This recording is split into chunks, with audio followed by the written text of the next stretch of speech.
Bismillahirrahmanirrahim. Assalamualaikum warahmatullahi wabarakatuh. Alhamdulillahirabbil alamin. Alhamdulillahilladzi an'amana bi ni'matil imani wal islam wa an'amana bi ni'matil amni wassalam wa an'amana bi ni'matis sihhati wal afiyah wa an'amana bi ni'matil Qur'an wa an'amana bi jami'in ni'am. Nashhadu an la ilaha illallah wahdahu la syarikalah wa nashhadu anna Muhammadan abduhu wa rasuluhu la nabiyya ba'dah. Allahumma sholli wa sallim wa barik ala Rasulillah wa ala alihi wa ashabihi wa man walah, amma ba'du. Subhanaka la ilma lana illa ma 'allamtana innaka antal alimul hakim. Rabbana zidna ilma warzuqna fahma. Allahumma anfa'na bima 'allamtana wa 'allimna ma yanfa'una warzuqna uluman tanfa'una. Allahumma arhamna bil Qur'an waj'al lana imama wa nura wa huda wa rahmah.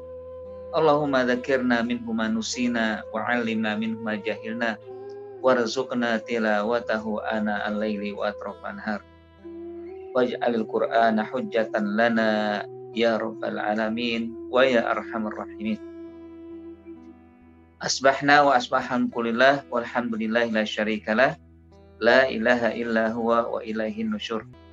Asbahna ala fitratil islam wa kalimatil ikhlas wa ala dini nabiyina Muhammadin sallallahu alaihi wasallam wa ala millati abina Ibrahim hanifa wa ma kana minal musyrikin.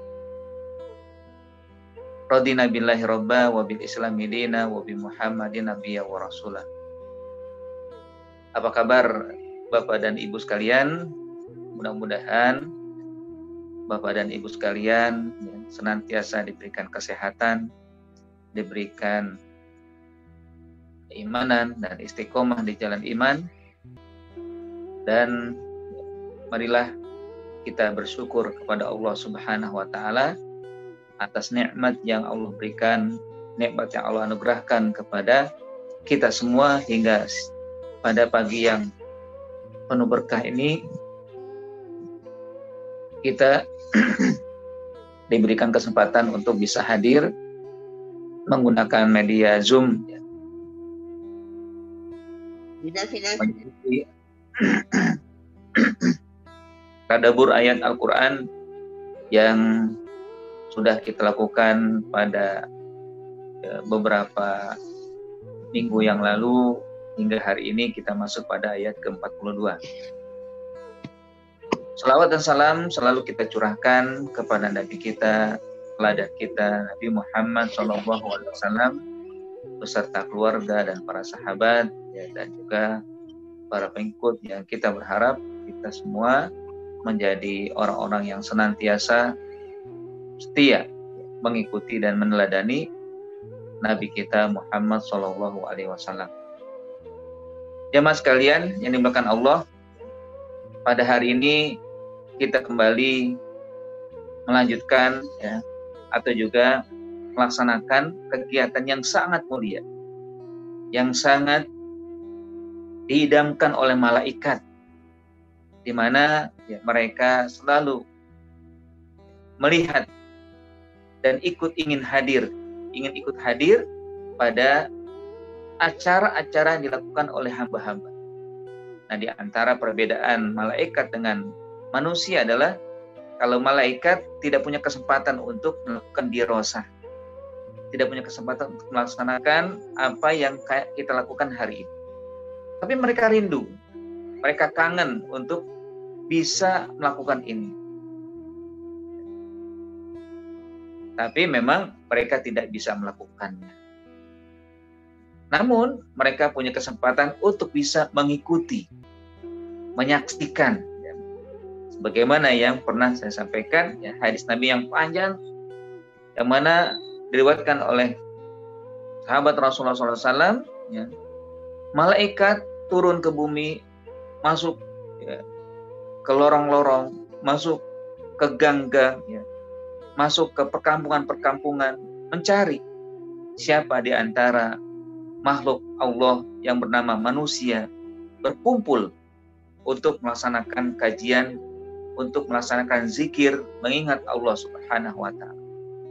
Jika ketika ada di antara mereka mendapatkan, mereka langsung menyampaikan kepada sahabat-sahabat dari para malaikat untuk bergabung kepada mereka, sehingga mereka juga menyaksikan dan mengikuti apa yang dilakukan oleh hamba-hamba Allah tersebut. Nah, jamaah sekalian rahmati Allah Subhanahu wa Ta'ala, ya, marilah pada kesempatan yang berbahagia ini, ya, dengan ikhlas, dengan mengharap, ya, ridha Allah Subhanahu wa Ta'ala, kita, ya, sejenak, kalau dalam bahasa para sahabat mengatakan ta'ala bina nu'minu sa'ah. Mari sejenak kita tajdid, kita perbaharui iman kita walaupun sebentar. Nu'minu sa'atan, kita beriman dalam waktu yang sebentar. Maksudnya adalah mentajdidul iman, memperbaiki iman kita, ya, memperbaiki, juga berusaha untuk meningkatkan iman. Tawasau bil haqqi wa tawasau bis sabr wa tawasau bil marhamah. Saling menasihati pada kebenaran, saling menasihati untuk bersabar, saling menasihati untuk saling berkasih sayang. Nah, jamaah sekalian, Bapak dan Ibu sekalian yang dimuliakan Allah Subhanahu wa Ta'ala, pada ayat 42 Allah Subhanahu wa Ta'ala berfirman, a'udzubillahi minasyaitonir rajim, bismillahirrahmanirrahim, wala talbisul haqqa bil batil wa taktumul haqqa wa antum ta'lamun. Janganlah kalian melakukan kesalahan dengan mencampur aduk kebenaran dengan kebatilan. Dan janganlah kalian sembunyikan kebenaran sementara kalian mengetahui dan menyadari apa yang kalian lakukan. Ayat ini memang masih berkaitan dengan kisah Bani Israel. Kisah orang-orang yang telah diberikan oleh Allah Subhanahu wa Ta'ala nikmatnya yang begitu banyak. Nikmat kemuliaan, nikmat kerajaan, nikmat dunia, kekayaan dunia diberikan banyak sekali Allah Subhanahu wa Ta'ala. Sebagaimana yang pada pertemuan yang lalu, ya, saya sampaikan bahwa Allah telah memberikan kemuliaan kepada Bani Israel, yang Bani Israel itu sendiri hakikatnya adalah julukan untuk salah seorang sahabat, untuk salah seorang nabi yang Allah Subhanahu wa Ta'ala berikan kepadanya keturunan para nabi. Ya, istilahnya bapaknya nabi, kakeknya nabi, anaknya nabi, cucunya ke nabi, yaitu Nabi Yakub alaihissalam. Israel berarti kepada Yakub. Nah, Israel ini adalah logoh Ibraniya mu'arrabah, bahasa Ibrani yang diarabkan, yang berasal dari dua kata Isra dan Il. Isra artinya abdun, Il ini Allah. Berarti kalau bahasa Arab berarti Abdullah. Israel berarti hamba Allah. Lalu menjadi nama terkenal, ya, sehingga beliau dijuluki dengan Israel. Lalu anak keturunannya disebut dengan Bani. Bani Israel artinya anak keturunan Yakub, anak keturunan Abdullah, hamba Allah Subhanahu wa Ta'ala. Kenapa enggak ke Nabi Ishak atau Nabi Ibrahim sebagai pengkolnya? Ya, karena memang waktu itu tidak dijuluki demikian. Yang dijuluki adalah Nabi Yakub alaihissalam sebagai Abdul. Nah, pada ayat ini, ayat yang akan kita bahas, ya, saya berusaha untuk membuat tema jangan campur aduk kebenaran dengan kebatilan dan jangan sembunyikan kebenaran. Ada dua larangan Allah Subhanahu wa Ta'ala kepada Bani Israel, dan artinya juga kita dilarang untuk melakukan dua hal tersebut. Ya, karena kebenaran itu hakikatnya harus disebarkan, bukan disembunyikan, dan kebenaran itu harus dimunculkan, jangan dicampur aduk dengan hal-hal yang keliru atau hal-hal yang salah dan yang batil. Nah, memang kalau kita lihat sejarahnya, ya kita lihat sejarah dulu kenapa ayat ini turun, atau juga Allah Subhanahu wa Ta'ala mengingatkan, ya karena memang setiap ayat itu kan bagian daripada, ya diantaranya adalah kisah, atau juga ketetapan sebuah syariat, atau juga sebuah larangan, gitu kan. Sehingga dengan ayat ini tentunya bukan kepada yang diturunkan waktu itu, tapi juga kepada seluruh manusia. Ya, al-ibratu bi umumil lafzi la bi khususi sabab. Pelajaran yang diambil dari suatu ayat adalah lafaznya yang umum, ya, mengena kepada semua pihak, ya, dan bahkan sepanjang masa, ya, dan bukan pada sebab yang khusus, ya, bukan pada peristiwa itu yang memang dilarang kepada Bani Israel melakukan campur aduk, ya, dan juga menyembunyikan kebenaran. Teman sekalian dirahmati Allah Subhanahu wa Ta'ala, bahwa memang di ayat ini, ya, menjadi satu peringatan, ya, bahwa, ya, mereka suatu kaum telah melakukan pengkhianatan terhadap Allah Subhanahu wa Ta'ala.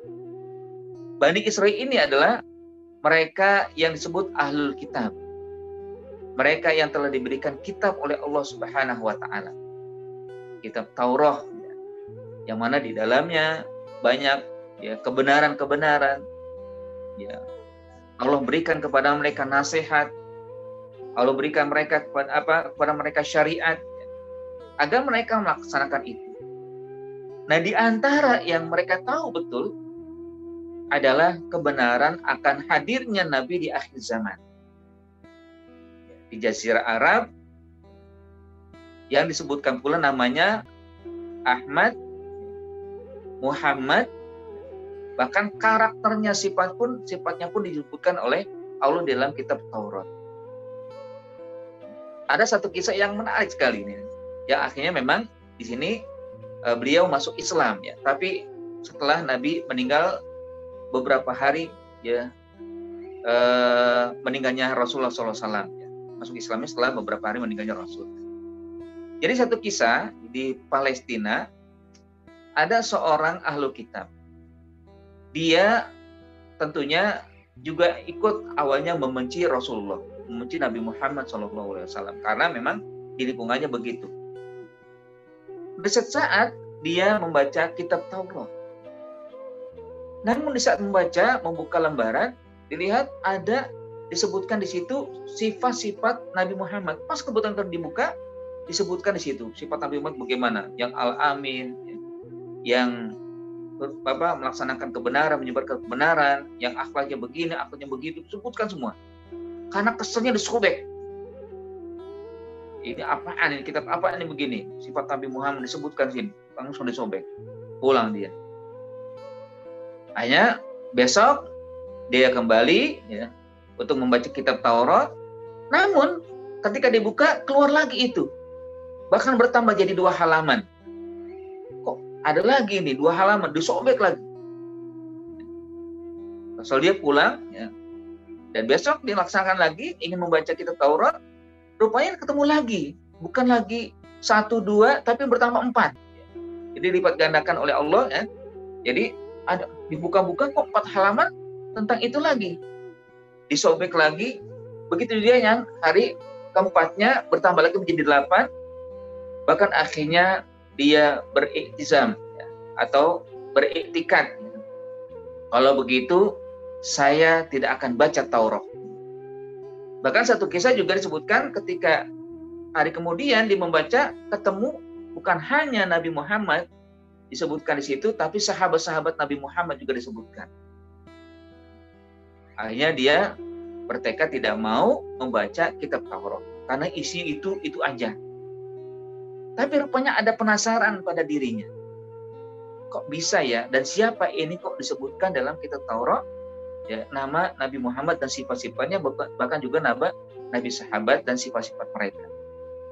Nah, penasaran itu akhirnya dia bertanya kepada teman-temannya di lingkungannya, ya, saya mau tahu, ya, siapa sih Muhammad yang disebutkan dalam kitab kita. Tentunya ketika mendengar kata Muhammad, teman-temannya nggak suka, langsung mengatakan jangan kamu tahu, ya. Jauhi dia, ya. Nanti kamu bisa kena, ya, bujuk rayu. Waktu itu Nabi Muhammad masih hidup, ya. Jadi dia di Palestina, sementara Nabi Muhammad di Madinah. Tapi semakin, ya, hari dia semakin kuat penasarannya, ingin tahu. Sampai akhirnya dia tidak lagi mendengar, sahabat-sahabatnya tidak lagi mendengar saran dari kawan-kawannya, langsung dia pergi. Kalau kalian tidak mau memberikan saya saran atau juga informasi, saya akan pergi sendiri. Saya bertekad ingin berjumpa dengan Muhammad, saya pengen tahu siapa dia. Pergilah dia sendirian dari Palestina ke Madinah. Sampai di Madinah, dia ketemu dengan Ali radhiyallahu anhu. Dia bertanya, wahai saudaraku, aku ingin berjumpa dengan Nabi Muhammad. Mendengar kata Nabi Muhammad, Imam Ali langsung menangis. Nangis sesegukan. Ini kenapa kata orang Yahudi. Kenapa saya tanya Muhammad kok malah nangis? Bukan ngasih informasi, bukan ngasih jawaban, malah menangis. Akhirnya dia melihat sahabat-sahabat lain, ya, ada di situ Umar, ada Abu Bakar dan lain-lainnya, ya, maka, ya, berangkatlah dia dan bertanya kepada mereka, wahai saudara-saudaraku, tunjukkan saya di mana Muhammad. Begitu juga ketika ditanya, menangis mereka. Menangis bukan menjawab, ya, ini Muhammad, ini enggak. Nah, akhirnya tadi Imam Ali sudah reda nangisnya, langsung, ya, digiring, ya, orang Yahudi ini ke makam Rasulullah SAW. Lalu beliau mengatakan, inilah yang kamu cari. Inilah Nabi Muhammad yang kami rindukan. Beliau sudah dipanggil Allah Subhanahu wa Ta'ala. Langsung tersungkur dia. Langsung dia menangis. Ya Allah, kan. Dia mau berjumpa, tapi rupanya tidak sempat untuk berjumpa. Tapi langsung dia mengatakan, ya, saksikanlah ya Allah, aku menyaksikan, aku bersyahadat, asyhadu alla ilaha illallah wa anna Muhammad Rasulullah. Saya bersaksi dari Tuhan selain Allah dan Muhammad adalah utusan Allah Subhanahu wa Ta'ala. Namun dia mengatakan setelah itu, ya Allah, aku sudah bersaksi, aku sudah menyatakan diri beriman kepada Muhammad. Kalau begitu, panggillah aku, ambillah nyawaku sekarang juga. Kamu tidak sanggup bahwa yang aku rindukan sudah tidak ada. Setelah itu dia juga langsung meninggal. Tapi dia sudah beriman, walaupun belum sholat, belum puasa, dan ya sahabat melihat menyaksikan itu terharu dengan melihat bagaimana perubahan yang drastis dari seorang Yahudi yang tidak suka, yang membenci awalnya kepada kesukaan, kecintaan, dan juga bahkan bersaksi kepada Rasulullah SAW sebagai utusan Allah Subhanahu wa Ta'ala. Akhirnya, ya, sahabat-sahabat menguburkan dia di daerah pekuburan Baqi, ya, yang dikenal di samping Masjid Al-Madinah. Nah, begitulah kalau memang kebenaran, ya, tidak dicampur aduk kebenaran dengan kebatilan. Nah, pada ayat ini, ya, kita melihat bahwa Allah Subhanahu wa Ta'ala mengingatkan kepada Bani Israel, ya, pada mereka yang diberikan kemuliaan untuk tidak mencampur aduk. Faqala wala talbisul haqqa bil batil. Harfula, ya, adalah harfun negasi, ya, atau harfun nahi. Artinya larangan mutlak, tidak boleh sama sekali. Ya, sebagai larangan yang mutlak, tidak boleh sama sekali melakukan sesuatu yang disebutkan pada kalimat setelahnya. Jadi kalian, wahai Bani Israel, atau kalian, wahai kaum mukminin, orang-orang beriman, kita sebagai orang beriman ikut kena. La talbisul haqqa, jangan kalian mencampur aduk kebenaran dengan kebatilan. Apa yang dimaksud di sini? Ya tentunya Bani Israel, ya, dilarang untuk mencampur antara kebenaran dan kebatilan, dan juga yang mereka sudah paham terkait dengan hal-hal yang jelas, yaitu Bani Israel ini mengetahui betul akan hadirnya seorang nabi di akhir zaman. Ya. Terutama juga nanti di ayat kalimat keduanya, wala wataktumul haqqa wa antum ta'lamun. Dan juga jangan kalian menyembunyikan kebenaran sementara kalian menyadarinya atau mengetahui. Kita lihat di sini ya, bahwa Allah Subhanahu wa taala menunjukkan dengan kalimat la talbisul haqqa. La talbis ya. Talbisu itu dengan fiil mudhari. Artinya larangan ini kesinambungan. Ayat ini turun pada waktu itu dan terus tidak boleh terjadi yang namanya mencampur aduk. La talbisul haqqa. La talbisu al-haqqa. Jangan kalian mencampur aduk ya, kebenaran dengan kebatilan. Nah, kalimat talbisu dari ya, ada mungkin kalimatnya dari labasa yalbasu atau labisa yalbisu. Dua-duanya bisa. Bisa diambil maknanya yaitu talbisu artinya dari labasa yalbisu atau labasa yalbasu, labisa yalbisu. Kalau labasa yalbasu artinya dia mencampur aduk. Ya. Kayak orang kalau minum kopi kan, ya, air yang bening lalu dicampurkan atau dimasukkan kopi, diaduk-aduk. Nah itu namanya labasa alma bil qahwah. Ya. Mencampur air dengan kopi lalu berubah menjadi warnanya dan juga wanginya. Baunya menjadi semerbak. Kan? Nah, kedua, labisa. Ya, labisa itu artinya memakai. Libas, ini pakaian kita ini libas namanya. Pakaian. Artinya, jangan kalian pakaikan kebenaran dengan kebatilan. Ya. Jangan dicampur. Ya. Kamu pakai baju yang benar, tapi juga kamu pakai baju yang tidak benar istilahnya. Nah, ini makna yang sangat mendalam yang Allah Subhanahu wa taala sampaikan terkait dengan kalimat la talbisu. Ya. Dari asal kata labisa yalbisu artinya memakai atau labasa yalbasu artinya mencampur.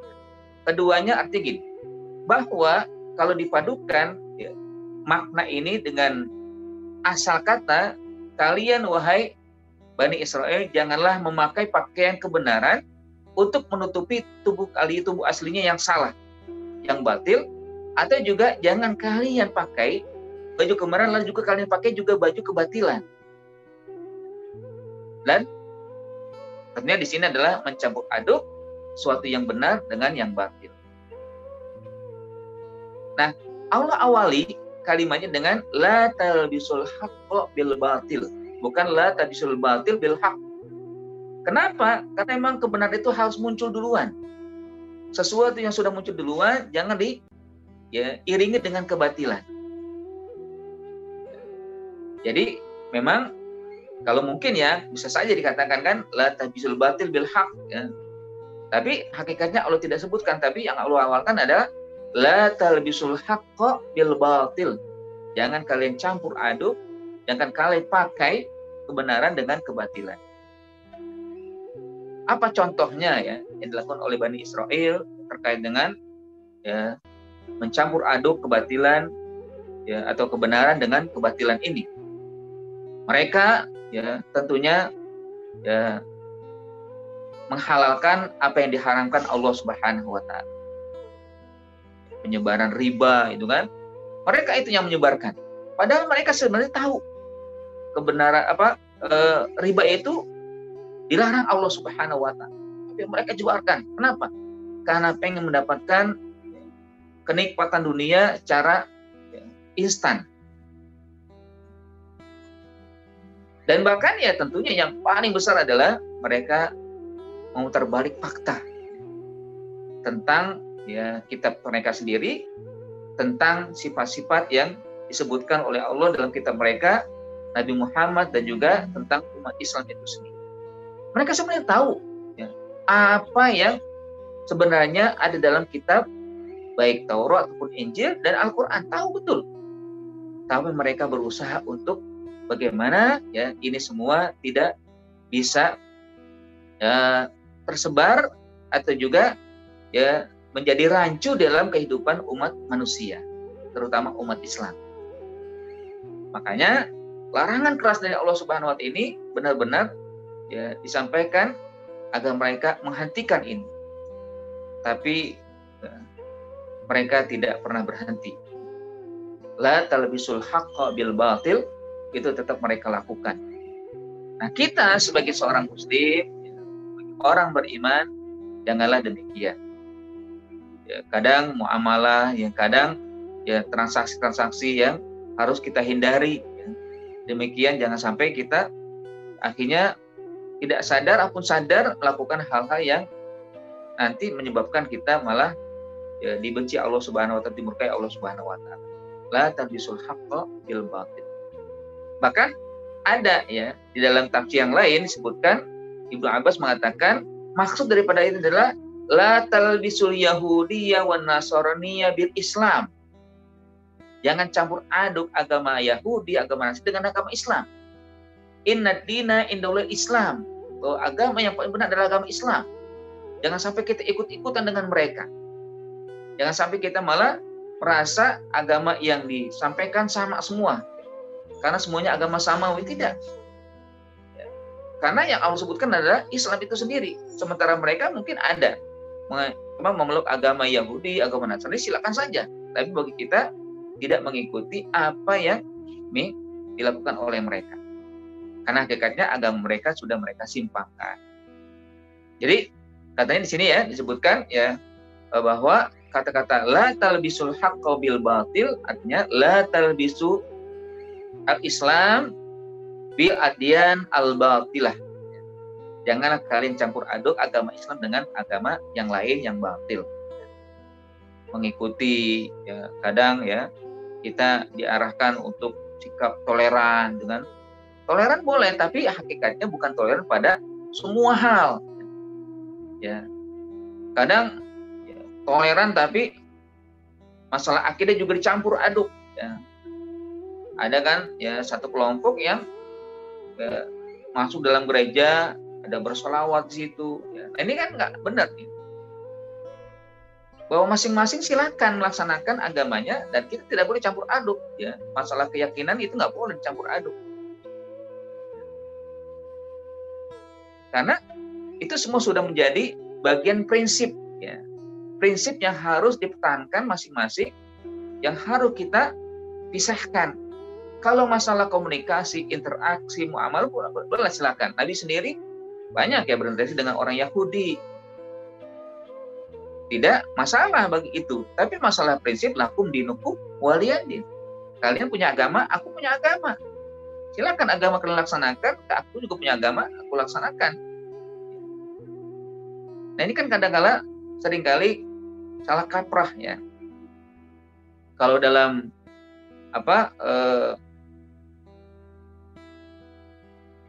aplikasi interaksi Rasulullah SAW itu kan, Rasulullah kan memang bagaimana berusaha membuat adanya toleransi yang baku. Ya. Ada toleransi antar umat beragama, ada toleransi antar umat seagama. Ini beda. Kalau antar umat seagama, kita sesama saling toleransi. Kita adalah muslim. Kita sama bersaudara. Kita umat seagama. Nah, kita saling toleransi. Maksudnya apa? Ya, masing-masing kalau punya pendapat, kita hargai. Masing-masing punya mengikuti apa yang kita tahu dalam mazhab ya. Toleransi saja.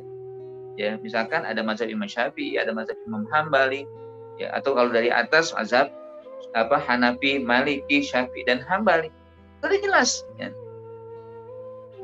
Ya, kalau misalkan ada perbedaan pendapat, silakan aja misalkan ya. Ada yang sholat subuh pakai kunut, ada yang sholat subuh tidak pakai kunut, silakan toleransi. Ya.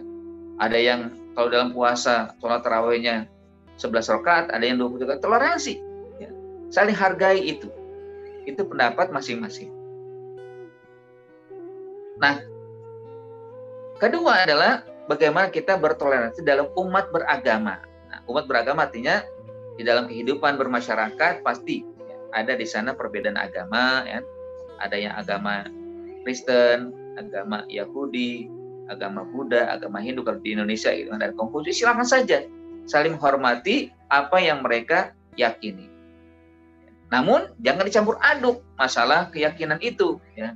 Misalkan ya di dalam ya masalah ya menyampaikan ya, kalimat selamat Natal itu kan sudah jelas ini bagian daripada keyakinan mereka. Kita nggak boleh mengatakan itu. Jangan campur aduk. Begitu juga dengan yang lain ya, masalah apakah boleh bersolawat di tempat ibadah mereka ya, atau mereka masuk ke dalam ya, masjid ya. Ini kan masalah yang harus dipertahankan, masalah prinsip yang tidak boleh ada campur aduk. Nah, jamaah sekalian rahmati Allah Subhanahu wa taala, inilah larangan pertama yang dituju kepada Bani Israil, juga dituju kepada kita. Jangan mencampur aduk sesuatu yang memang sudah benar, jelas kebenarannya dengan kebatilan. Ini prinsip ya, bukan masalah yang lain. Ya. Masalah prinsip yang harus kita pertahankan. Ya, maksudnya adalah kebenaran itu sudah jelas, kebatilan itu jelas. Jangan diadu. Ya, sejalan dengan kehidupan kita harus kita berusaha untuk mempertahankan kebenaran dan berusaha juga untuk menghindari kebatilan. Nah, kalau sekarang kan ya memang apalagi di media kita ya, media sosial yang begitu cepat ya informasi, kadang kita sulit untuk membedakan antara hoax dan hoax ya, antara betul dengan batil ya, antara salah dengan ya soleh gitu kan. Kadang mungkin ya kalau dikatakan beda tipis gitu kan, ya tapi sebenarnya harus kita jelas ya, harus kita coba berusaha untuk melihat dengan jeli ya. Apalagi dengan ingin menyebarkan apa yang kita dapatkan informasi itu. Nah, ini jangan sampai ketika kita sebarkan kita tersalah. Nah, intinya adalah bagaimana hakikat yang Allah sampaikan pada bagian pertama ini di ayat 42 ini, mari kita coba hindari untuk ya jangan sampai mencampur aduk kebenaran dengan ya, kesalahan ya, kebetulan dengan kebatilan istilahnya kan. Nah, yang kedua Allah katakan apa? Wala taktumul haqqa, dan janganlah kalian menyembunyikan kebenaran. Artinya sesuatu yang benar harus disebarkan, jangan ya disembunyikan. Nah, ini juga ya bagian daripada perintah Allah kepada Bani Israil bahwa mereka betul-betul tahu tentang ya kebenaran yang akan hadir dalam kehidupan umat manusia, terutama tentang Nabi Muhammad Shallallahu Alaihi Wasallam. Kan ceritanya itu ya bahwa Bani Israil ini tahu betul ya, akan hadir seorang nabi di akhir zaman, tempatnya pun sudah ditentukan tahu, yaitu di Jazirah Arab. Maka mereka eksodus ya kan, setelah mereka diusir dari negaranya, mereka eksodus ya kebanyakan memang ke Jazirah Arab ya, yaitu di Yasrib ya. Maka di Yasrib itu di antara ya, masyarakatnya ada Yahudi kan, ada Bani Qainuqa, ada Bani Nadir, ada Bani Quraizah ya, dan lain-lainnya, itu mereka bercokol di sana. Kenapa? Karena mereka menanti, berharap kalau nanti datang seorang nabi yang ditetapkan atau yang telah disebutkan dalam kitab Taurat itu berasal dari keturunan mereka. Sebagaimana sebelum-sebelumnya nabi-nabi juga datang dari keturunan mereka. Ya, dari Nabi Yakub, Nabi Yusuf, terus Nabi Yunus, dan juga nabi yang lain. Ya. Nah, itu adalah kenyataannya gitu kan. Mereka tahu betul itu. Maka mereka menantikan. Bahkan di antara ayat juga di surat Al-Baqarah nanti kita akan jumpa ya, bahwa mereka tahu dan mereka menakut-nakuti ya kepada orang-orang musyrik ya, orang-orang kafir baik di Mekah maupun di Madinah. Kelak nanti datang seorang nabi, kalian akan kami binasakan, kami perangi kalian bersama nabi yang akan diutus. Jadi seakan-akan sudah yakin betul ya Nabi Muhammad itu atau nabi akhir zaman itu datang dari mereka. Tapi rupanya datang bukan dari mereka. Ya, kemarin kan saya ceritakan itu kan bagaimana Nabi Ibrahim itu punya dua anak ya. Yang pertama Nabi Ismail, yang kedua Nabi Ishak. Ya. Nabi Ishak ini nanti memiliki anak Nabi Yakub. Yakub ini nanti memiliki anak, diantaranya Nabi Yusuf. Ya. Terus ke bawah sampai ada Nabi Sulaiman, ada Nabi terakhir Nabi Isa, ya, sebelum juga Nabi Musa. Nah, semua itu dari keturunan Bani Israel, ya, dari keturunan Yakub alaihissalam. Sementara Nabi Ismail keturunannya tidak menjadi nabi semua, kecuali satu di ujungnya, yaitu Nabi Muhammad SAW. Kenapa begitu? Ya, ini seakan-akan memang Allah Subhanahu wa taala mengambil amanah yang telah diberikan kepada Bani Israel, diserahkan kepada kelompok yang lain atau kepada generasi bagian lainnya dari keluarga Nabi Ibrahim, yaitu Nabi Ismail, karena apa yang sudah diberikan tidak dijalankan dengan baik, sehingga Allah ambil itu. Sebagaimana yang disebutkan oleh Allah dalam surat Muhammad, wa in tatawallaw yastabdil qauman ghairakum tsumma la yakunu amsalakum. Jika kalian menyimpang, jika kalian tidak mau melaksanakan amanah, akan diambil diganti dengan kelompok yang lain, generasi lain yang tidak sama dengan kalian. Ya. Nah, itu hakikatnya, itu kan. Nah, ya ketika mereka sadar, ya, bahwa yang datang sudah ada, tapi bukan dari kelompok mereka, mereka berusaha untuk menyembunyikan, ya kan? La taktumul haqq, jangan kalian sembunyikan wahai Bani Israel apa yang sudah nyata di dalam kitab kalian. Kalian tahu bagaimana karakter Nabi yang diutus. Tahu betul bagaimana sifat-sifat mereka. Bahkan pengetahuan tentang Nabi itu lebih mereka ketahui daripada anak yang mereka lahirkan. Ya'rifuna kama ya'rifuna abna'ahum. Sekarang gitu ya. Dalam ayat katakan mereka tahu betul sifat karakter yang diutus, sebagian mereka mengetahui anak-anak mereka, bahkan lebih tahu mereka tentang Nabi daripada anak-anak mereka. Nah, ini Allah katakan demikian. Wala taktumul haqqa wa antum ta'lam. Jangan kalian sembunyikan sesuatu yang sudah nyata kebenarannya. Dan ini juga diingatkan oleh Rasulullah SAW, ya, man su'ila an ilmin fakatamahu aljamahullahu bilijamin minan nar. Barang siapa yang ditanya tentang kebenaran lalu dia menyembunyikannya, maka Allah akan, ya, berikan dia pecut, ya, dari api neraka. Jemaah sekalian, ya, di sini kalau kita perhatikan juga merupakan larangan yang tegas dari Allah Subhanahu wa taala, yang larangan ini juga bukan satu saat itu saja tapi berkesinambungan. Karena dengan fi'il mudhari yang hari ini dan juga akan datang, kalian jangan melakukan apa yang dilakukan oleh nenek moyang, ya, mereka, atau kita juga jangan sampai melakukan bagian yang dilakukan oleh Bani Israel atau orang-orang Yahudi. Ya, tentunya juga harus dibedakan, ya, antara kalimat Yahud dengan Israel, ya. Kalau Israel itu sebenarnya sesuatu yang baik lah, itu Abdullah, ya. Atau kalau kita nisbahkan kepada Nabi Yakub, itu kan hamba Allah yang baik dan hamba yang soleh, hamba yang mulia. Tapi kalau Yahudi itu bagian daripada anak dari keturunan Nabi Yakub sendiri, ya. Ya kan, memang dari 12 orang anak Nabi Yakub itu kan, ya, kalau Nabi Yusuf langsung menjadi nabi, ya. Setelah itu nggak ada nabi dari Nabi Yusuf, kan. Tapi ada nabi dari Benyamin, Nabi Yunus, ya. Dari Yahudi atau Yahuza namanya, ini nanti ada Nabi Daud, Nabi Sulaiman, ya. Jadi memang dari keturunan masing-masing itu jauh, gitu kan. Ada lagi Syamun, ya, nanti ada, ya, keturunan jauhnya Nabi, ya. Jadi masing-masing memang ada dari 12 anak ini yang, ya, keturunannya menjadi nabi. Nah, di sini memang sekali lagi Allah ingatkan sebagai larangan juga yang tegas dari Allah untuk tidak menyembunyikan apa yang sudah diketahui kebenarannya. Kita pun demikian, ya. Nah, yang menarik juga di sini Allah katakan 2 kali al-haq, la talbisul haqqa bil batil. Di sini wala taktumul haqqa. Apa isyaratnya itu kan? Nah, isyaratnya adalah bahwa Allah sangat senang untuk menyebutkan kebenaran. Sesuatu yang benar itu Allah senang. Ya. Nah, sementara kebatilan tidak disebut kecuali sekali saja. Ya. Bagaimana dalam ayat juga demikian, kan?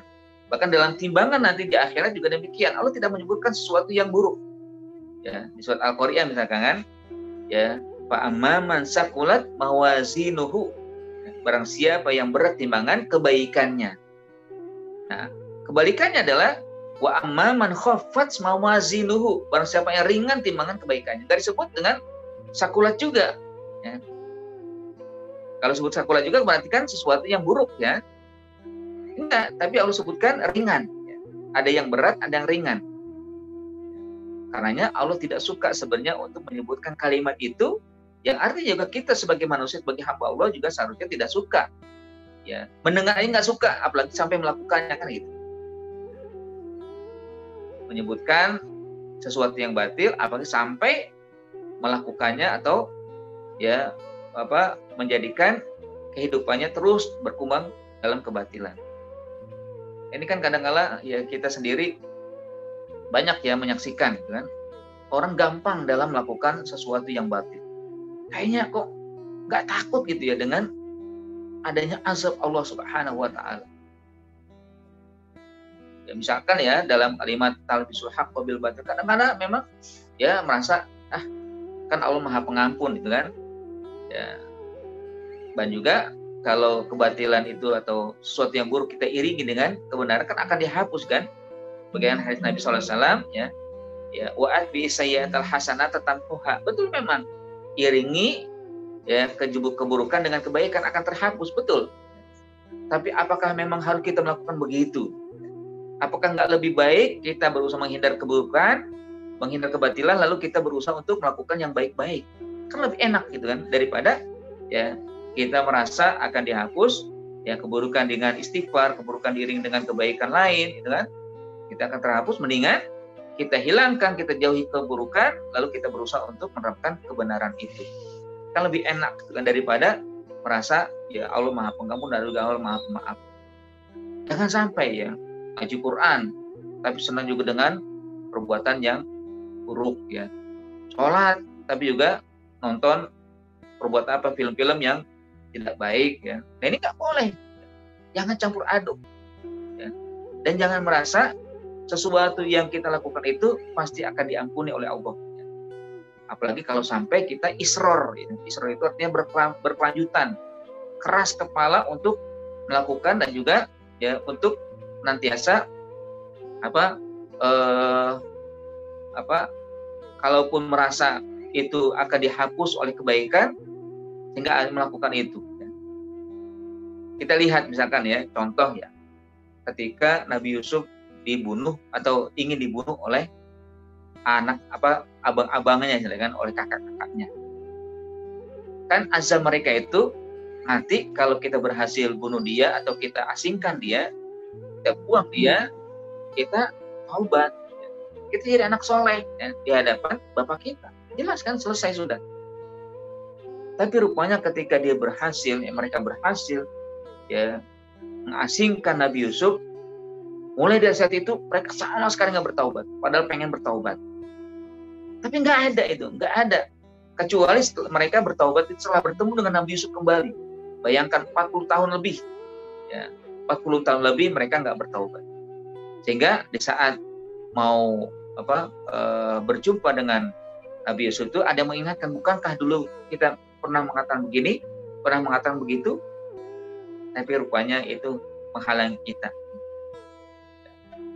Jadi jangan meringankan itu kan, meringankan sesuatu yang buruk karena kita nggak tahu apakah kebaikan yang kita lakukan juga ya akan menjadi sebab menghapus dosa atau mungkin apa yang kita lakukan diterima oleh Allah. Tapi kalau kita berusaha untuk berbuat baik dan menghindar kebaikan, insya Allah menghindar keburukan, insya Allah akan ya tidak ada yang menghalangi kita itu kan untuk ya mendapatkan ampunan dari Allah Subhanahu Wa Taala. Tapi kalau misalkan hanya kita meringankan atau juga menyepelekan keburukan dengan merasa pasti ada ya, penghapusan ketika berbuat baik, nah ini sesuatu yang harusnya berusaha kita coba hindari dulu ya.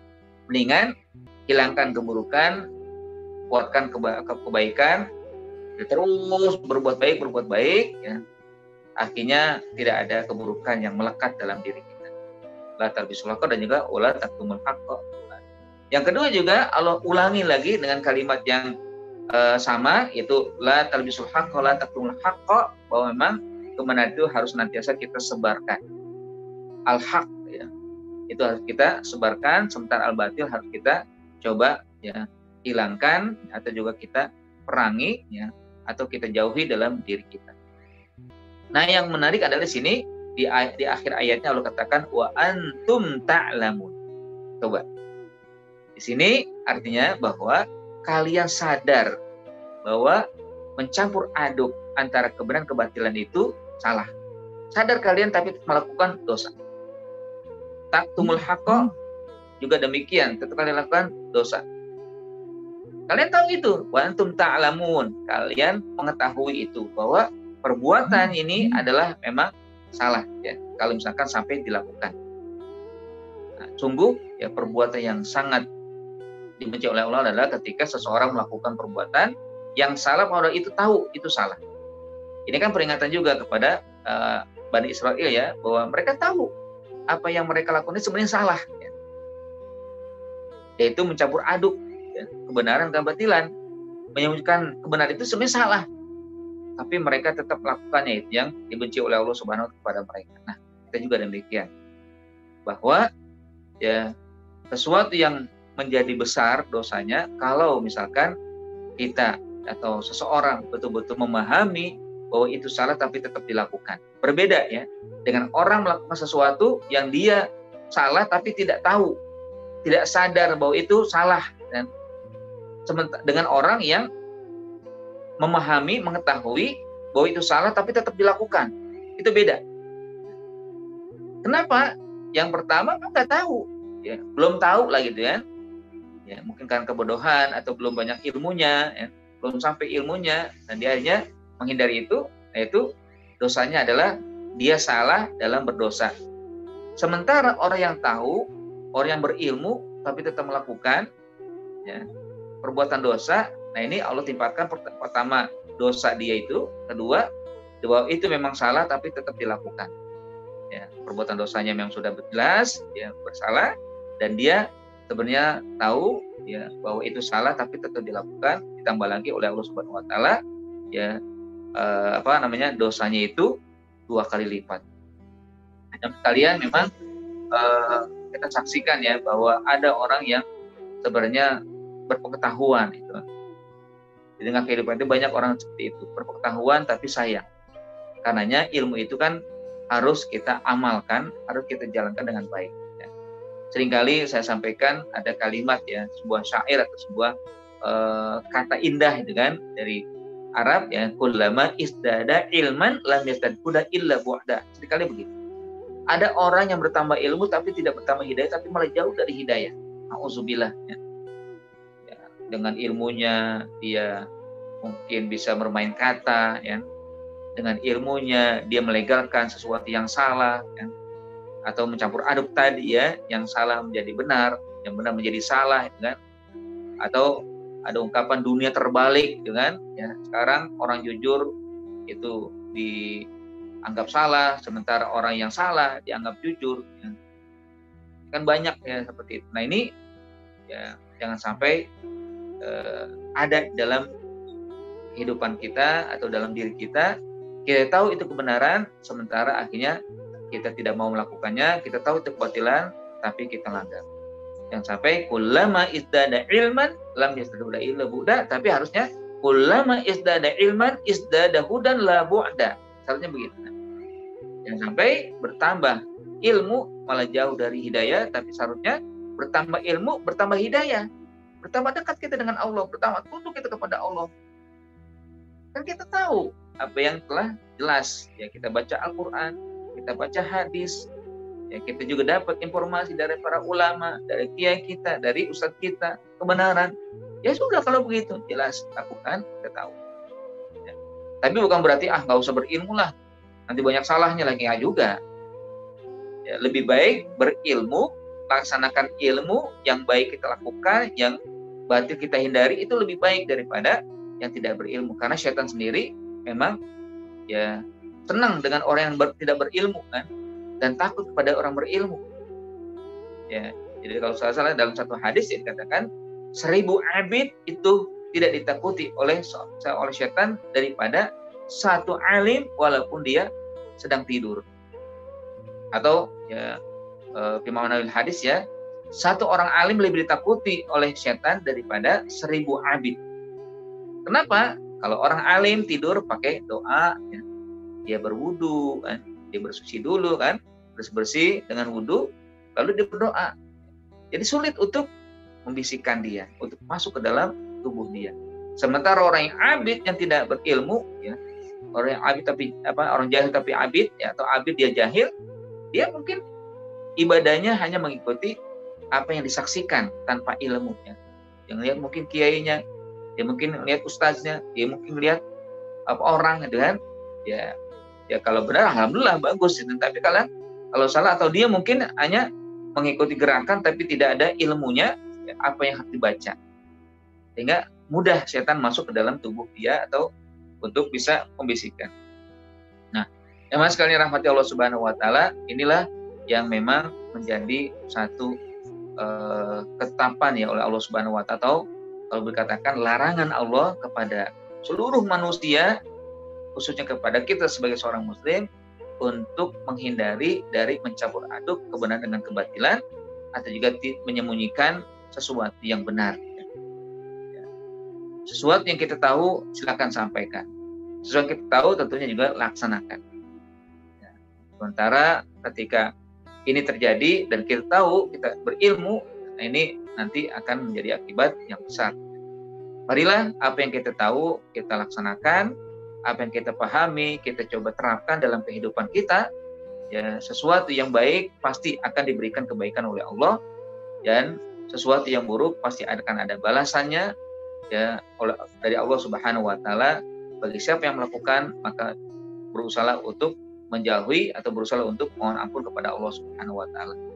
Marilah kita istiqomah dalam kebenaran, istiqomah untuk menghindari kebatilan, ya, dan juga jangan sampai mencampur aduk sesuatu yang benar pada yang salah, atau sesuatu yang yang baik dengan yang buruk, ya, dan berusaha juga untuk tidak menyembunyikan apa yang benar, sementara itu semua merupakan kewajiban kita untuk kita sampaikan. Yang benar harus kita sampaikan, ya, yang jelas yaitu harus kita juga lakukan, ya, sehingga kita mendapatkan karomah atau kemuliaan dari Allah Subhanahu wa taala, dan insya Allah derajat kita juga angkat dengan kemuliaan. Baik, alhamdulillah itu saja mungkin yang dapat saya sampaikan pada kesempatan kali ini. Tentunya yang menjadi kewajiban bagi saya adalah, ya, saya juga harus melakukan yang sampai mencampur aduk dengan yang ada, ya, kebenaran kebatilan, dan juga yang sampai menyembunyikan sesuatu yang benar di hadapan, ya, semua yang ada dalam kehidupan kita ini. Nah, kita semua juga berkewajiban. Lebih kurang mohon maaf, aku qouli hada, ya. Assalamualaikum warahmatullahi wabarakatuh. Baik, silakan mungkin dari Bapak dan Ibu jika ada yang ingin ditanyakan atau yang ingin disampaikan, dipersilakan, bisa menggunakan media chatting atau juga bisa dengan, ya, langsung, ya, membuka mic, ya, lalu menyampaikan apakah pertanyaan atau juga pernyataan lain. Assalamualaikum warahmatullahi wabarakatuh. Ustaz, Waalaikumsalam warahmatullahi wabarakatuh. Silakan, Bu. Saya pernah ada masalah tentang ini, ya, jelas-jelas melihat tentang kesalahan seseorang, dan kami sama-sama ingin memperbaiki. Cuman kami menyerahkan kepada yang berkompeten untuk mengatasi masalah tersebut, yaitu Ustadz kami. Beliau mengatakan begini, saya sudah mencoba sekali, cuman kadang masalah itu memang ini, ya, nggak selalu diselesaikan dengan langsung menegurnya, tapi bisa jadi dengan mengulur waktu. Kami sendiri juga bingung dengan jawaban beliau. Bisa jadi cara Allah menyelesaikan masalah itu dengan diulurnya waktu, dipertemukan dia dengan hidayah. Kita doakan aja. Kalau seperti itu gimana, Ustadz? Kalau saya berpikir kok lebih kepada ini, ya, rikuh pekewuh kalau bahasa orang Jawa itu, ya. Itu gimana kita sebagai seorang yang benar-benar jelas melihat kemungkaran, tapi kita sendiri ketika harus menegur ke beliau juga secara ini kami kurang ada nyali atau mungkin karena lemahnya iman kami atau gimana Ustaz? Mohon pencerahannya. Ya sebenarnya memang dalam hadis ya disebutkan oleh Rasulullah SAW, man ra'a minkum munkaran fal yughayyirhu biyadihi. Ini suaranya. Kalau ada orang yang melihat kemungkaran, maka disebut dengan fal. Fal itu namanya cepat, segera. Segeralah rubah. Ya. Jadi jangan ditunda sebenarnya kan. Lebih baik memang dilakukan segera mungkin. Agar pertama tidak menyebar.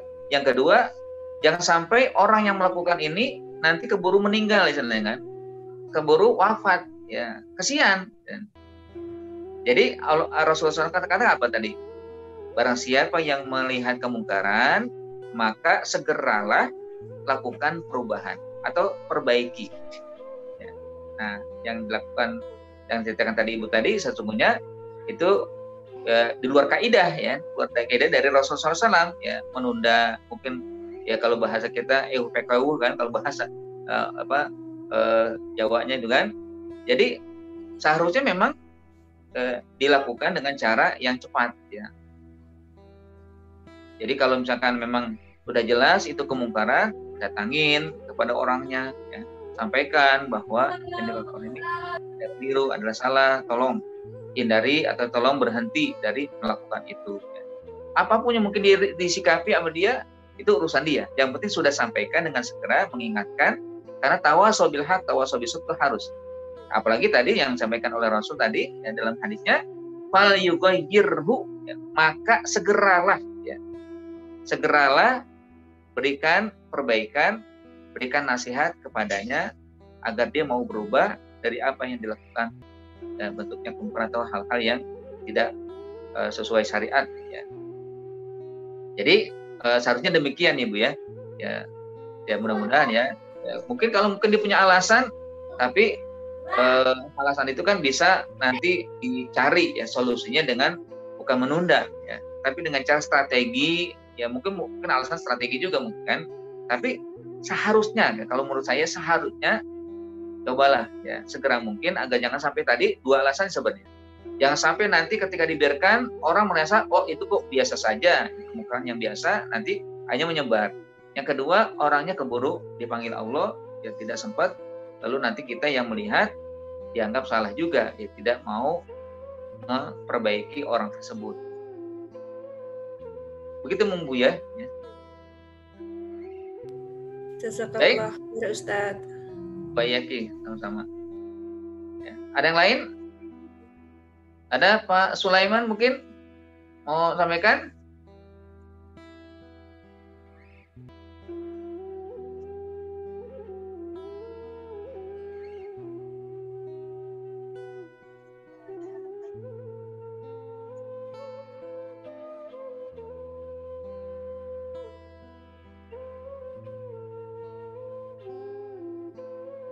Mana? Jika memang Afan Ustadz, satu lagi. Ya, silakan Bu. Ada nggak ini tahapan-tahapan kita dalam ini dari sunnah Rasul yang terkait bagaimana tata cara etika kita untuk ini menyampaikan itu semua. Mungkin contoh ini ya sirah gitu ya, semacam kadang kan kita dalam bermuamalah itu kan macam-macam ini ya yang harus kita temui, baik itu dari sisi mungkin dakwah sosial di masyarakat, keluarga besar, dan ini mungkin teman dekat, atau mungkin tadi lintas agama. Ada nggak ininya tahapan-tahapan yang harus bisa kita lalui sesuai dengan anjuran Rasulullah SAW? Ya, memang kalau yang tadi saya bacakan hadisnya itu ada tahapannya ya, ada juga tingkatannya ya. Pertama memang ketika ada kemungkaran maka berusaha untuk merubahnya dengan tangan kan, dengan tangan kan. Nah, tangan ini diartikan dengan power atau dengan yang melakukan itu pemerintah ya, yang punya jabatan, yang punya kekuasaan untuk bisa melakukan itu. Nah, kalau kita sebagai masyarakat bisa dengan hanya sekedar menyampaikan ya, atau dengan perkataan ya, dengan ya istilahnya nasihati ya. Ini untuk para ulama atau kita sebagai rakyat atau sebagai orang yang tidak punya jabatan atau juga punya kekuasaan ya. Atau juga yang minimal itu adalah dengan hati. Yang hati itu bisa dilakukan dengan doakan. Yang kedua, membenci dalam hati apa yang terjadi di tengah masyarakat ya, kemungkaran-kemungkaran yang terjadi. Karena kita nggak bisa berbuat apa-apa ya. Ya berdoa, ya Allah mudah-mudahan segera berakhir kemungkaran yang terjadi di masyarakat kami ya, atau di lingkungan kami. Ya Allah, aku membenci sesungguhnya tapi aku tidak bisa punya kemampuan untuk merubahnya ya. Kami serahkan kepada Engkau ya Allah kan. Dan janganlah sampai aku ikut-ikutan dalam kemungkaran tersebut kan. Jadi bagaimana hati ini memang tidak suka, membenci dan ya nggak bisa berbuat apa-apa kecuali dengan itu. Nah itu dikatakan oleh Nabi wadzalika ad'aful iman. Memang itu selama-lama iman ketika ingin melakukan perubahan ya. Ya memang dari sebagian ulama mengatakan tafsirnya adalah bahwa tingkatan dalam merubah itu ada 3. Pertama, tingkatan pemerintah yang punya jabatan yang dia bisa melakukan hal tersebut dengan regulasi, dengan peraturan dan lain-lain, gitu kan. Yang kedua adalah para ulama, orang-orang cendekiawan, orang yang hanya bisa menggunakan kata atau dengan tulisan tentang pencegahan kemungkaran. Lalu ketiga adalah masyarakat, ya masyarakat yang tidak punya kekuatan, ya baik dengan seperti yang pertama atau yang kedua. Makanya masyarakat itu hanya bisa dengan hati ya berdoa ya, atau tidak suka dengan yang terjadi. Nah itu dilihat dari tingkatannya ya, tingkatan dalam merubah tahapan doa itu apa harus melalui pertama dan kedua dulu atau ada yang harus memang tidak memiliki kemampuan 1, 2 cukup langsung berdoa saja? Diizinkan nggak? Ya, memang salah satunya itu ya tingkatan. Kalau yang nggak mampu dengan tangan, berarti dengan mulut ya, dengan nasihat. Kalau nggak mampu juga dengan itu, atau juga dengan tingkatan. Ya, dengan apa disebut dengan tingkatan itu ya, seharusnya yang melakukan pertama adalah pemerintah atau penguasa atau yang punya jabatan, yang punya kekuasaan, gitu kan. Lakukan tugasnya dengan baik. Nah, kedua juga lakukanlah para ulama, para cendekiawan, orang alim. Tugasnya dengan baik, sampaikan, ya, arahkan, ya, atau dengan tulisan-tulisan, ya. Sementara kita dengan bisa pada hati saja, kan? Atau kalau misalkan masyarakat bisa mampu, oleh yang pertama, ya, dengan kekuasaan dan dengan tangan, ya. Misalkan, ya, kalau kita bisa melihat, misalkan kita sebagai anggota masyarakat kita melihat ini, oke, saya bisa. Ya, ini kan pemahaman yang pertama ya, bahwa saya bisa menggunakan dengan cara kekuatan. Pegang orang yang berbuat maksiat, duduk, sampaikan, jangan sampai dia melakukan lagi. Berikan dia wejangan atau berikan dia ancaman. Kalau kamu melakukan lagi, saya akan laporkan ke polisi misalkan. Saya sampaikan kepada pihak berwajib. Ya. Ini berarti dengan kekuatan dia, ya, kekuatan anggota masyarakat ketika melihat kemungkaran langsung mengambil pelakunya, ya. Ancam dia. Ya. Atau kalau nggak berani, ya mungkin sampaikan. Banyaknya kan ambil di zona nyaman ya Ustaz, dan cukup kita doakan aja. Belum pernah mencoba 1, 2 sudah bilang ya sudah kita doakan aja. Gitu. Nah itu berarti emang kalau langsung begitu nggak ini juga ya, nggak elegan juga kan? Ahsan juga ya Ustaz. Iya, nggak ahsan itu kan. Ahsannya adalah kan kalau dalam hadis Nabi juga dikatakan qul haqqa walau kana murran, sampaikan kebenaran walaupun pahit. Ya pahitnya mungkin bisa jadi ya. Ini sahabat kita, dia buat mengungkar, kita sampaikan. Jadi benci dia sama kita, nggak apa-apa silakan lah. Gitu. Yang penting saya sudah sampaikan, walaupun pahit. Ya. Walaupun nanti dia nggak suka dengan kita, walaupun dia benci kita, karena kita nasihati dia malah tidak suka, gitu kan? Ya gitu, ini ya. Jazakallah khair Ustaz. Wa iyyakum. Wa ma naqamu minhum illa wa ma naqamu minhum. Assalamualaikum. Waalaikumsalam. Oh ya, Pak Sulaiman. Ustaz, saya mau nanya nih, cuman singkat aja ya. Ya. Zaman sekarang istilahnya banyak cobaan ini. Ya. Cobaan ya, kiri, kanan, depan, belakang. Dan saya mau nanya bagaimana trik-trik untuk menjaga kebatilan dan kemaksiatan ya pada zaman sekarang ini. Itu aja. Ya. Baik. Masya Allah, ini pertanyaan yang simpel ya.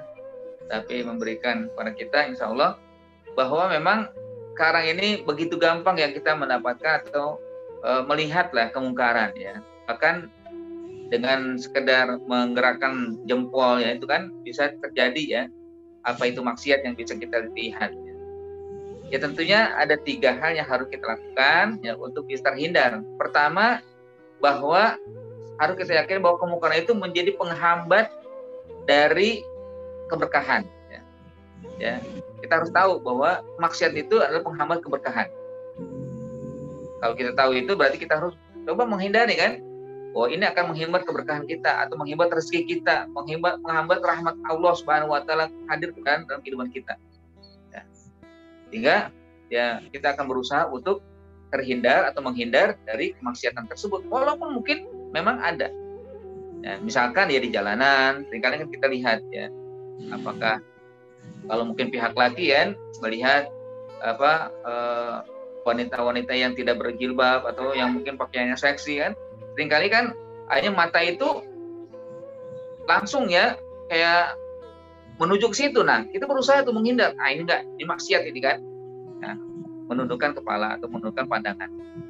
Itu yang pertama. Yang kedua, bahwa memang kemungkaran atau kemaksiatan yang hadir itu adalah ujian dari Allah Subhanahu wa taala yang akan mengangkat kalau kita berusaha untuk menghindarinya, mengangkat derajat kita.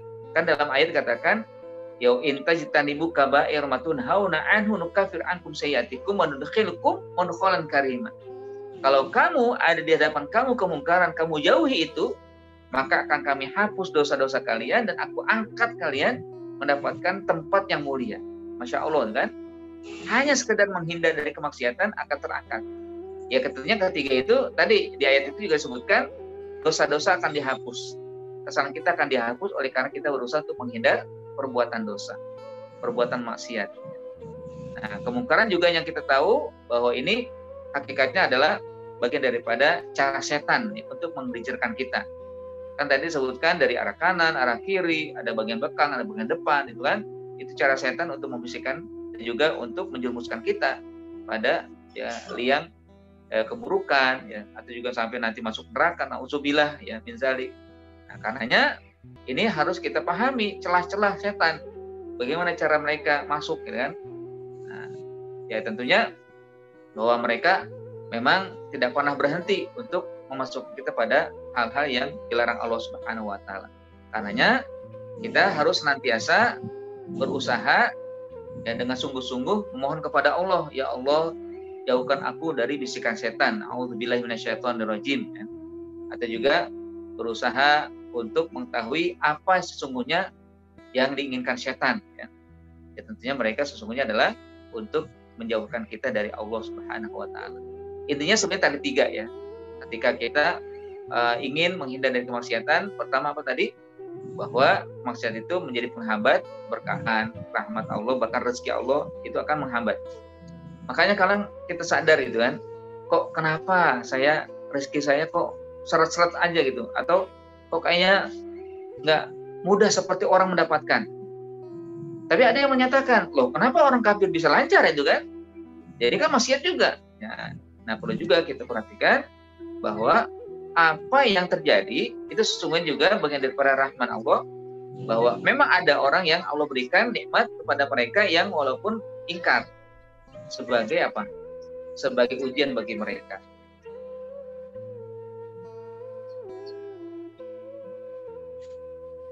Nah, itu ya. Jadi yang kedua apa tadi? Ya, bahwa dengan kita menghindar dari kemaksiatan akan diangkat ya kita menjadi orang yang mulia. Karena sesungguhnya kemaksiatan begitu gampang sekarang. Begitu mudah kita dapatkan, kita saksikan ya. Tapi kalau kita berusaha menghindari itu semua, maka Allah menjadikan kita terangkat ya, mulia kita insya Allah apa yang sudah kita lakukan.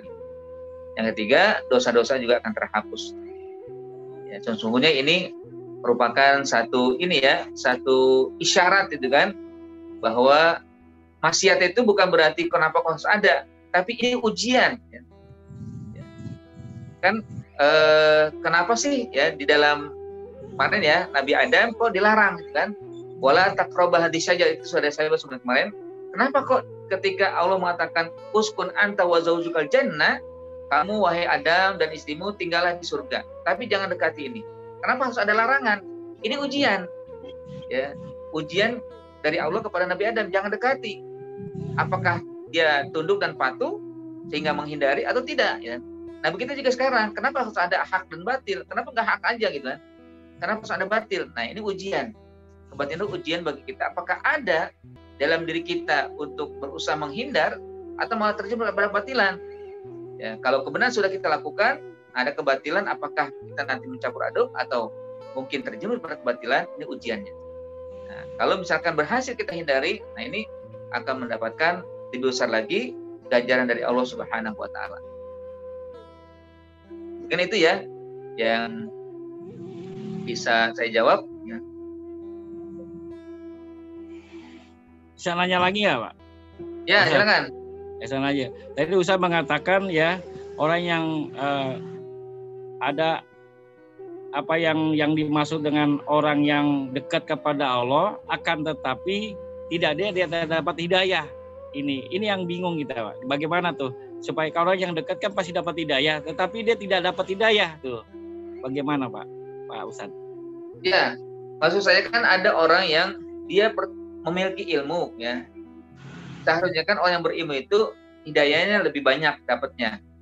Tapi kadang-kala terbalik ya. Orang punya ilmu, dia bukan digunakan ilmu itu untuk mendapat hidayah, tapi malah jauh dari hidayah sehingga tidak dekat. Nah, maksud saya adalah kadang ada orang yang dirinya ini merasa ya, dirinya dekat dengan Allah, tapi sesungguhnya jauh dari Allah ya. Bagaimana maksudnya ini? Dia bisa jadi dalam usaha yang dilakukan itu tidak berilmu, tanpa ilmu lah. Ya.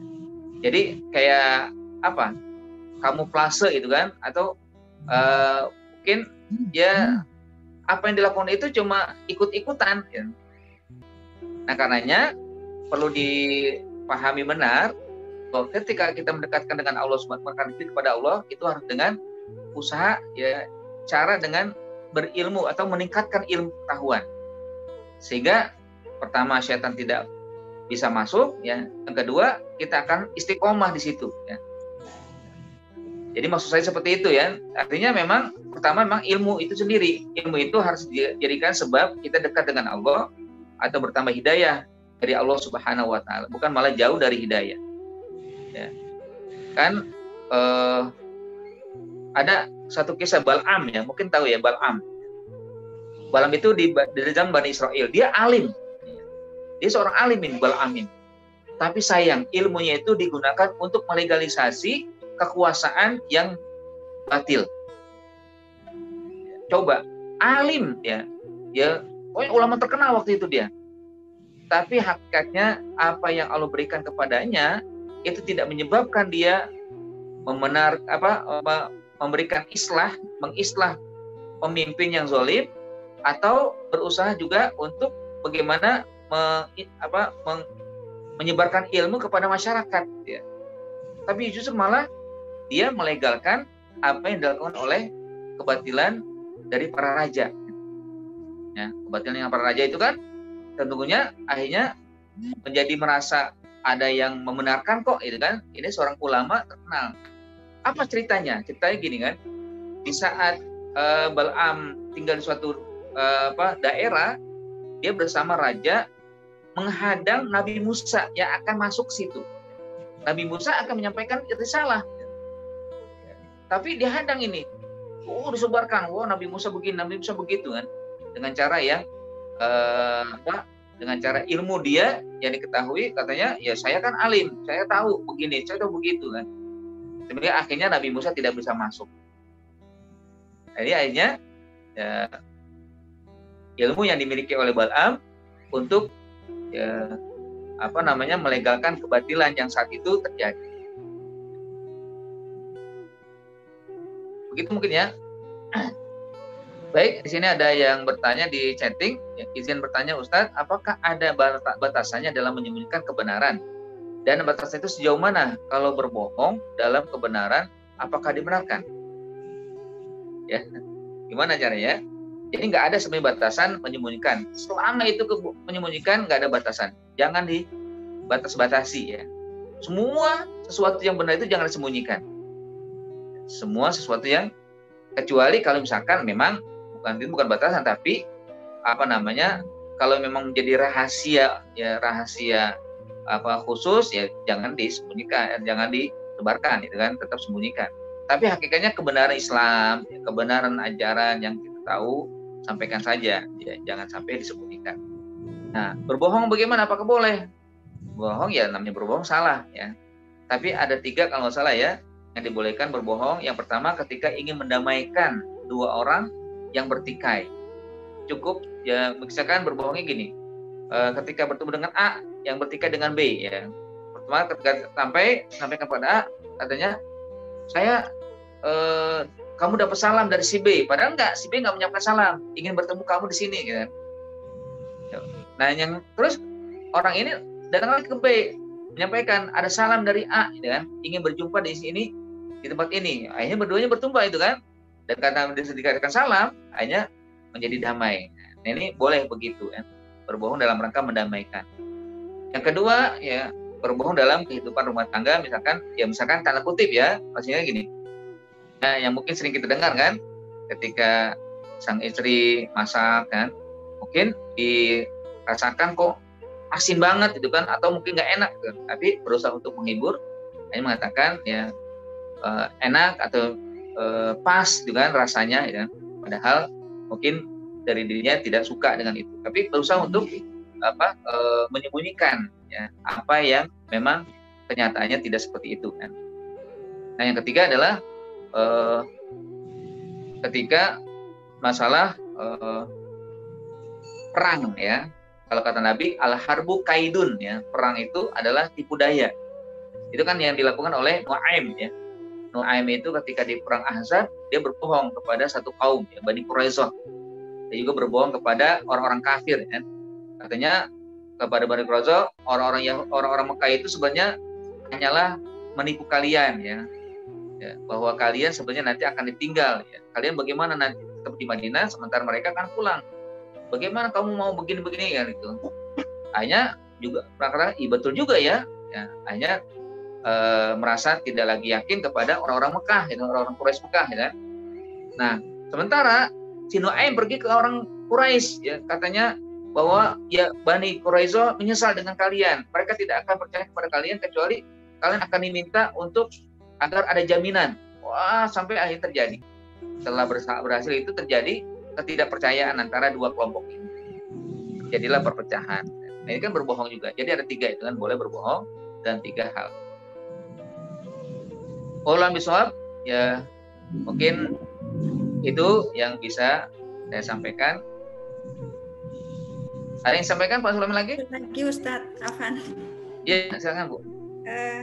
Kalau tadi batasan itu secara syariat berkaitan erat nggak dengan waktu, cuman ini sekedar testimoni aja ya. Ya. Ini saya kebetulan domisili di Jawa Tengah yang notabene kan Ustadz Perso sendiri merah ya daerahnya. Ketika kita ingin menegakkan sebuah syariat, kita kan nggak vulgar menyampaikan syariat. Sementara di sisi lain satu teman itu mengatakan syariat tetap harus disampaikan syariat karena itu jelas gitu. Yang hak adalah hak. Ketika saya pribadi menyampaikan nggak harus disampaikan secara syariat Mbak, saya bilang gitu. Nanti malah langkah kita akan terhambat. Ini kaitannya dengan pemakaian jilbab yang harus dimasukkan di leher itu loh Tan. Ya. Jadi ketika teman itu menyampaikan itu tidak sesuai syariat, langsung dia di-cut, terus masuk blacklist lah gitu. Akhirnya langkahnya terhambat. Sejak itu ya ini itu nggak apa-apa aku dimusuhi, yang penting kan aku sudah menyampaikan al-haq. Sementara saya pribadi menyampaikannya dengan bahasa kearifan lokal. Jadi tentang etika, sopan santun, dan ini kesopanan ya. Maksudnya kalau dipakaikan, dimasukkan, kalau ini perempuan ini lebih, kalau bahasa Jawanya itu saru gitu loh. Iya. Nah, saya takut membentuk body gitu, Mas. Itu saru, lebih diterima, tapi memang prosesnya agak lama, dan itu teman justru menganggap bahasanya kamu tuh abu-abu gitu misalnya. Itu syariat itu sampaikan syariat, nggak usah pakai itu, nanti kelamaan bilang. Nah itu kan ada nggak batasan waktu dan batasan ininya gitu, korelasinya antara syariat dan waktu gitu. Kalau tadi kita menyampaikan tentang keburu mati nanti orangnya gitu. Ya. Jadi memang metode menyampaikan itu ada tahapan Bu ya. Tahapan itu kan langkah-langkah ya yang bisa lakukan. Jadi tergantung memang lokal atau orang ya.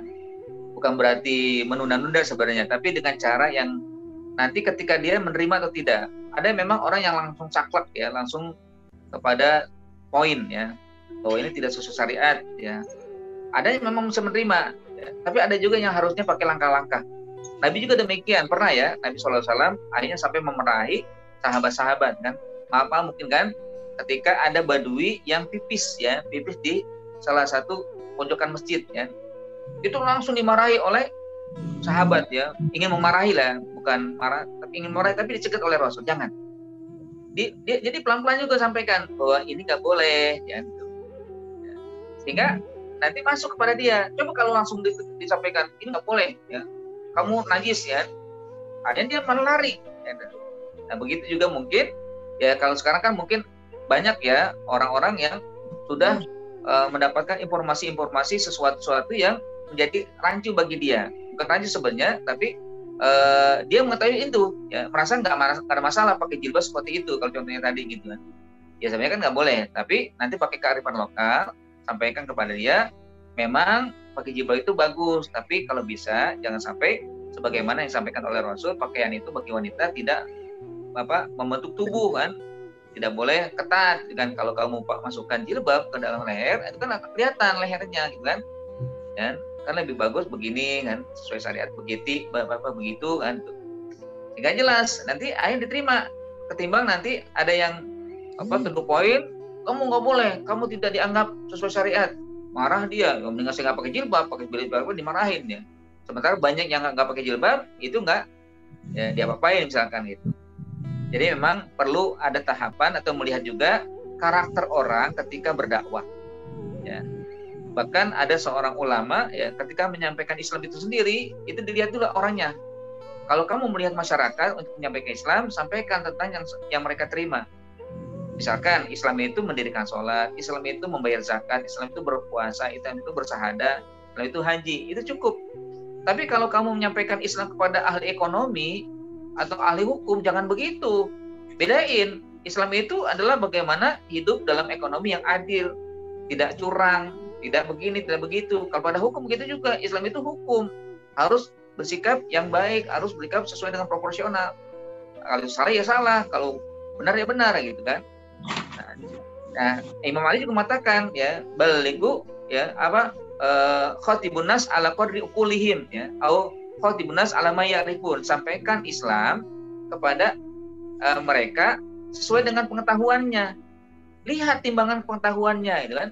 Kalau dia orang awam ya nggak usah pakai yang tinggi levelnya, bukan tentang politik, tentang hukum, tentang ekonomi, nggak bisa, nggak berani, nggak nyampe mereka. Nah begitu juga mungkin tentang ya, walaupun memang sudah spesifik kepada jilbab, ada juga kan orang ya pakai jilbabnya ikut-ikutan, melihat trendy kan, melihat mungkin ya artis pakai begitu, nanti perlu sampaikan yang pelan-pelan ya, nggak apa-apa kalau dianggap kok lambat ya, karena kita melihat orangnya, bukan kita melihat langsung kepada syariat yang harus diterapkan hari itu juga ya. Masih untung dia pakai jilbab ya kan gitu, tapi nanti pelan-pelan cobalah pakai jilbab itu tidak membentuk tubuh, atau sesuai syariatnya begini yang saya tahu, bahwa memang wanita itu pakai baju pakai pakaian yang longgar ya, tidak terlihat anggota tubuh atau tidak membentuk tubuh kan, ya. Dan hal-hal yang akhir nanti diterima. Nah, ini dengan tahapan-tahapan Bu ya. Ya, jazakallah Ustaz. Oh iya, terima kasih ya, ini Bu Yayin dan juga Pak Sulaiman yang menyampaikan, dan juga dari chatting yang ada, dan yang lain juga hadir semua, ada sekitar 36 tadi ya, tapi sudah banyak yang izin karena mungkin ada kegiatan aktivitas yang lain. Dan marilah pada hari ini kita cukupkan ya pertemuan kita. Insya Allah besok akan kita lanjutkan, kita adakan kembali sama waktunya jam 6 sampai jam 7.30. Untuk lebih mendapatkan keberkahan, marilah kita mohon kepada Allah, berdoa kepada Allah Subhanahu wa taala ya, agar kita semua nantiasa diberikan kesehatan, istiqomah di jalan Allah, dan juga kita bisa ya tentunya diangkat ya kemuliaan kita dengan berada di dalam komunitas yang baik, sahabat Quran mulia ini. A'udzubillahi minasyaitonirrajim. Bismillahirrahmanirrahim. Alhamdulillahirabbil alamin. Hamdan syakirin, hamdan na'imin, hamdan yuwafi ni'amahu wa yukafi mazida. Ya Rabbana lakal hamdu wa lakal syukru kama yanbaghi li jalali wajhikal karim wa 'azimi sultanik. Allahumma shalli ala sayyidina Muhammad. Allahumma ij'al jam'ana jam'an marhuma wa tafarruqana min ba'dihi tafarruqan ma'suma. Allahumma innaka 'afuwun karim tuhibbul 'afwa fa'fu 'anna ya karim. Allahumma inna nashkuruka ala ni'matika. Allahumma inna nahmaduka ala jami'i ma a'taita lana. Allahumma ighfir lana wa liwalidina warhamhum kama rabbawna shaghara. Allahumma ighfir lana wa ikhwanina alladziina sabaquna bil iman wa la taj'al fi qulubina ghillan lil ladziina amanu rabbana innaka ra'ufur rahim. Allahumma adfa'anna al-bala wal ghala wal fahsya wat ta'un wal fitan ma zahara minha wa ma batan bi rahmatika ya arhamar rahimin. Ya Allah ya Rahman ya Rahim, kami berterima kasih kepadamu ya Allah. Kami memujimu ya Allah atas nikmat yang telah kau berikan kepada kami. Pada hari ini kami telah melaksanakan kewajiban kami, kebutuhan kami dengan sholat subuh berjamaah, dengan sholat subuh yang tepat waktu, dan juga kami mengikuti kajian ini agar kami bisa memahami ayat-ayat-Mu ya Allah. Berikan kami kekuatan agar kami bisa melaksanakan apa yang terdapat kepada kami ini, untuk selalu menyampaikan yang benar adalah benar, yang salah adalah salah, untuk selalu menyampaikan kebenaran, tidak menyebut kebenaran itu ya Allah. Rabbana atina fid dunya hasanah wa fil akhirati hasanah wa qina adzabannar. Wa sallallahu ala sayyidina Muhammadin wa ala alihi wasallam. Walhamdulillahi rabbil alamin. Alhamdulillahirabbil alamin. Terima kasih atas kehadiran Bapak dan Ibu sekalian. Ya. Jazakumullahu khairan. Akhirul kalam. Kita tutup dengan doa kafaratul majlis. Subhanakallahumma wa bihamdika asyhadu an la ilaha illa anta astaghfiruka wa atubu ilaik. Assalamualaikum warahmatullahi wabarakatuh. Waalaikumsalam. Waalaikumsalam warahmatullahi wabarakatuh. Izin live ya Ustaz. Ya, sama-sama Bu.